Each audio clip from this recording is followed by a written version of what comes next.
Imagine waking up tomorrow to find your entire business gone, just evaporated overnight. Well, that's exactly what happened to one of the most legendary car brands on Earth.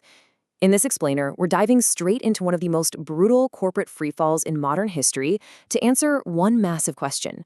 Did Jaguar just save its future or completely destroy a 100-year legacy?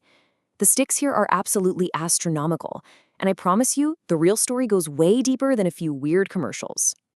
To really grasp the sheer scale of this situation, we have to look at this number right here, 49.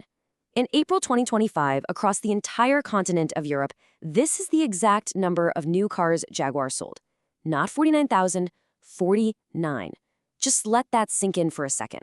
An iconic, century-old global automaker basically flatlining. Because if you look at the year prior, April 2024, they sold nearly 2,000 vehicles. So we're talking about a catastrophic 97.5% collapse in a single year. It sparked absolute shock across the media. I mean, how does a luxury icon just stop selling cars? Now, most analysts naturally assumed this was a death spiral, a brand in free fall with no parachute. But as we dig deeper into the timeline, a totally different reality starts to emerge. To the outside world, the cause of this massive collapse seemed blindingly obvious. It looked like a bizarre marketing campaign that broke the internet for all the wrong reasons. Back in November 2024, Jaguar launched the Copy Nothing campaign. It racked up over 110 million views. And they completely retired their iconic leaping cat logo, replacing it with a mixed-case font, and put out a promo video completely devoid of, well, cars. It just featured brightly colored abstract models and slogans like "Delete Ordinary."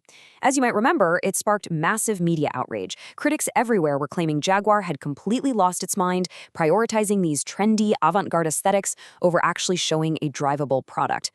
But okay, here's where the narrative completely shifts. That rebrand, it didn't actually kill their sales. Jaguar intentionally executed what they called a firebreak. They actually shut down their own gas-powered production lines months before that commercial ever even aired. They purposely left dealerships empty for an agonizing 18 months, all leading up to the late 2026 launch of their new electric Type 01. So why on earth would a company voluntarily stop selling its main product for a year and a half? While this massive gap was no accident, it was a deliberate, total cultural reset. Jaguar was actively severing ties with a century of brand heritage, intentionally abandoning their traditional design language for a polarizing new philosophy they dubbed exuberant modernism. They weren't just slapping on a new logo, they were attempting to wipe the slate completely clean. Essentially, they were killing their own past to force a new future. To justify this extreme pivot, Jaguar executives pointed straight to a historical quote from their own founder, Sir William Lyons, who famously said, "A Jaguar should be a copy of nothing." They claimed they were just returning to their roots of absolute originality. They insisted this whole thing was about being fearless, stepping away from the mainstream, and reclaiming that avant-garde spirit that made Jaguar famous in the first place. Yet behind closed doors, things were incredibly fractured. A leaked letter actually revealed that up to 30 of Jaguar's own designers protested directly to their creative boss. They were furious. They argued that the outsourced logo was totally inauthentic and, ironically enough, actually copied modern fashion trends. So, to the very people designing these cars, the new branding felt totally disconnected from the actual spirit of the company they were trying to rebuild. So, it begs the question, why would a massive company willingly ignite a PR disaster, alienate its own designers, and just stop making cars entirely? The real answer is hiding in the balance sheet. You see, Jaguar wasn't suddenly murdered in 2024. It had actually been bleeding out for years. Global sales plummeted from over 180,000 back in 2018 down to a fraction of that by 2025. They were decisively losing the volume war against competitors like BMW and Audi. Year after year, their market share was shrinking, and the brand was rapidly losing its exclusive cachet. The shocking reality, which was actually confirmed by leadership, was that their legacy gas-powered lineup, cars like the XE, the XF, and the F-Type, were operating at nearly zero profitability. Just think about that for a second. All of that global manufacturing, the marketing, the distribution, for basically zero return. Continuing to build them was financially indefensible. The old Jaguar was already dying a slow, incredibly expensive death. But this brings us to a massive contradiction in that whole media go broke narrative. Jaguar's parent company, JLR, actually posted a massive £2.5 billion pre-tax profit that exact same year, mostly thanks to the roaring success of Range Rover and Defender. So Jaguar wasn't out of money at all.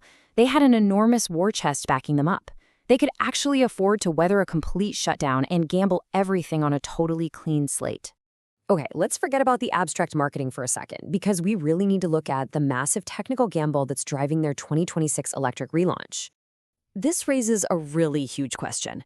Why endure an agonizing multi-year production hiatus instead of just, modifying existing car frames like almost every other automaker on the planet? Why leave those showrooms entirely empty while your competitors are still out there selling vehicles? Well, it's because they refuse to compromise. Instead of using a standard bulky skateboard EV battery architecture, which, by the way, raises the floor and forces this thick crossover shape onto the car, Jaguar took the hard road. They engineered a highly complex, bespoke split battery layout. This setup actually maintains the low, sleek, aerodynamic silhouette of a true Grand Tour, all while achieving a perfect 50-50 weight distribution. Their secret weapon here is the JEEA platform. Honestly, it's an absolute engineering masterpiece. We're talking an 800-volt architecture, over 1,000 horsepower, ultra-fast charging, and legit sports car rigidity because the battery itself acts as a stressed member of the chassis. They halted production because building this level of bespoke technology from scratch takes years of totally undivided focus. You simply cannot rush a 1,000 horsepower revolution. But world-class engineering alone still doesn't explain the bizarre marketing, right? To really understand that, we have to look closely at the business psychology at play here. Jaguar was actually executing a strategy of intentional alienation. They aggressively slashed their UK dealer network from over 120 locations down to around just 20 standalone boutiques. Why? Because they simply don't want mass-market premium buyers anymore.